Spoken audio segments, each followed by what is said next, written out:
Hello दोस्तों, स्वागत करते हैं आप सभी का आपके अपने यूट्यूब चैनल जैकपुर पे। आज के इस वीडियो में हम लोग क्लास 9 का हिंदी ए का जो है मॉडल प्रश्न पत्र देखने वाले हैं 2022-23 का। यह सेट 1 होने वाला है, कक्षा 9 हिंदी ए। समय आपको 1.5 घंटा मिलेगा और आपको यहाँ पे समय 1.5 घंटा नहीं 3 घंटा होना चाहिए था, ठीक है। और पूर्णांक जो है आपका 40 हो जाएगा, ठीक है। अब यहाँ पर देखिए, आप लोगों को कुछ कुछ निर्देश दिया जाएगा, उस निर्देश को आपको ध्यानपूर्वक पढ़ना है। कुल प्रश्नों की संख्या 40 होगी। सभी प्रश्न उत्तर जो होगा वो अनिवार्य होगा। प्रत्येक प्रश्न के लिए 1 अंक आपको मिलेगा और प्रत्येक 4 विकल्प दिए जाएंगे। सही विकल्प का आपको चयन करना है, यानी ऑब्जेक्टिव एग्जाम होगा।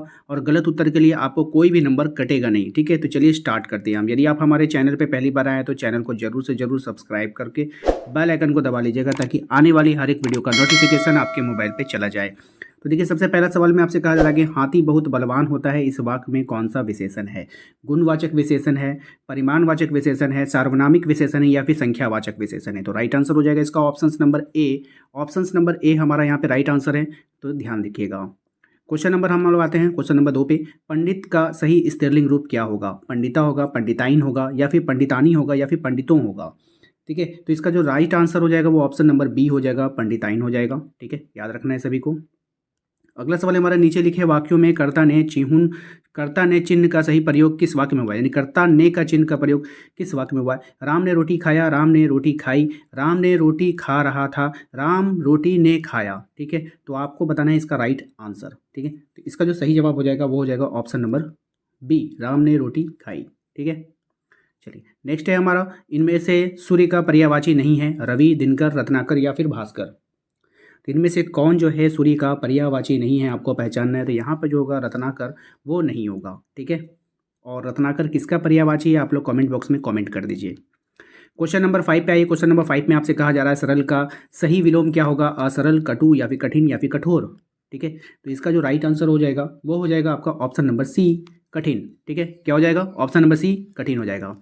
क्वेश्चन नंबर 6 में आपसे कह रहा है कि दो बैलों की कथा पाठ का लेखक का नाम क्या है? जाकिर हुसैन है, हजारी प्रसाद द्विवेदी है, प्रेमचंद है, या फिर महादेवी वर्मा है? तो इसका जो राइट आंसर हो जाएगा वो हो जाएगा आपका ऑप्शन नंबर सी, प्रेमचंद, ठीक है। कौन सा हो जाएगा? प्रेमचंद हो जाएगा। क्वेश्चन नंबर 7 पे आइए। क्वेश्चन नंबर 7 में आपसे कह रहा है दो बैलों की कथा में दोनों बैलों का नाम क्या था? तो दो बैलों की कथा में दोनों बैलों का नाम था सोना चांदी, हीरा मोती, जय विजय, या फिर नीलम पुखराज? इसका राइट आंसर हो जाएगा आपका ऑप्शन नंबर बी, हीरा और मोती। सभी को पता है। क्वेश्चन नंबर 8 पे आते हैं। क्वेश्चन नंबर 8 में आपसे कह रहा है कि झूरी अपने बैलों को कहाँ पर बांधते थे? जो झूरी थे वो अपने बैलों को कहाँ पे बांधते थे? चरनी पे बांधते थे, धरनी पे बांधते थे, बिरनी पे बांधते थे, किरनी पे बांधते थे? कहाँ बांधते थे बताना है, ठीक है। सभी नाम एक जैसा है, तो चरनी पे बांधते थे। ऑप्शन नंबर ए हमारा यहाँ पे राइट आंसर हो जाएगा। अगला सवाल देखिए क्या है, क्वेश्चन नंबर 9 पे। क्वेश्चन नंबर 9 में आपसे कह रहा है दो बैलों की कथा किस प्रकार का पाठ है? ये सवाल कई बार एग्जाम में आया है, तो आप लोग इसको अच्छे से देख के जाना। एकांकी, कहानी, यात्रा वृत्तांत, या फिर आत्मकथा? तो इसका जो राइट आंसर हो जाएगा वो हो जाएगा आपका ऑप्शन नंबर बी, कहानी था। क्या था? कहानी था। क्वेश्चन नंबर 10 पे आइए। क्वेश्चन नंबर 10 में आपसे कह रहा है कि गधे का छोटा भाई किसे कहा गया है?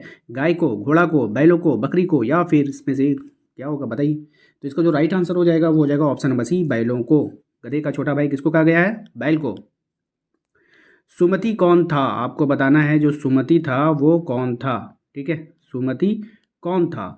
इसका ऑप्शन है आपके पास भिकमांगा, भिक्षु, तिब्बती, या फिर अहंकारी व्यक्ति। तो ये सुमति था वो कौन था आपको बताना है, ठीक है। तो ये सुमति जो था ना, कौन था? एक भिक्षु था। कौन था? एक भिक्षु था। ऑप्शन नंबर बी हमारा यहाँ पे राइट आंसर हो जाएगा।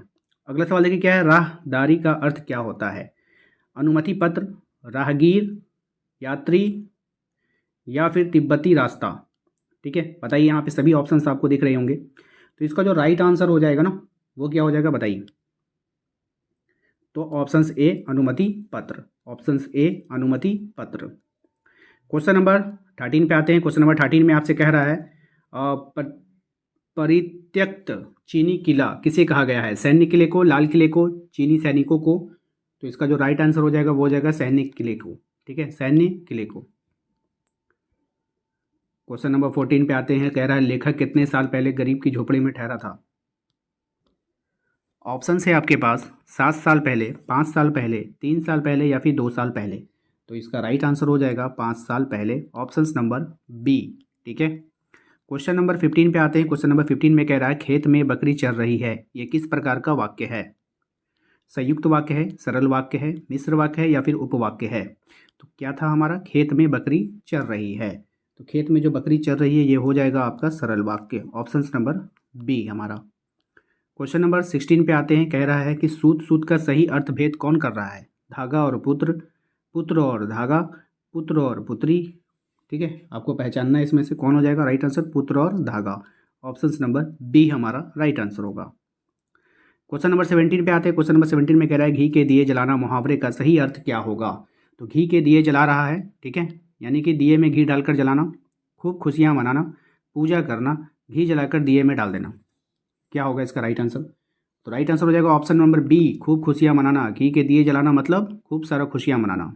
ठीक है, क्वेश्चन नंबर 18 पे आते हैं। क्वेश्चन नंबर 18 में कह रहा है सेवक का स्त्रीलिंग रूप क्या होगा? कर नहीं होगा, का स्त्रीलिंग रूप क्या होगा? सेविका, सेविकी, सेविकों या फिर सेविकाएं। तो राइट आंसर हो जाएगा इसका ऑप्शन नंबर ए, सेविका।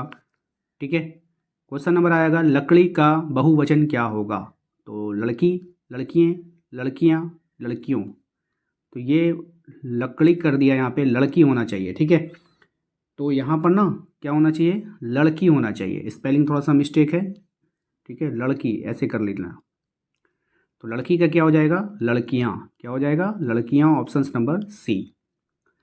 क्वेश्चन नंबर 20 पे आते हैं। एड़ी चोटी का जोर लगाना मुहावरे का सही अर्थ क्या होगा? ऑप्शंस में है आपके पास कम मेहनत करना, बहुत मेहनत करना, थोड़ी मेहनत करना या फिर मेहनत करते नहीं रहना। ठीक है, तो 4 ऑप्शन है आपका। इसका आंसर आप लोग कमेंट बॉक्स में कमेंट कर दीजिए। काफ़ी आसान है और कई बार एग्जाम में पूछा गया है, इसलिए सभी लोग कमेंट करेंगे इसका आंसर।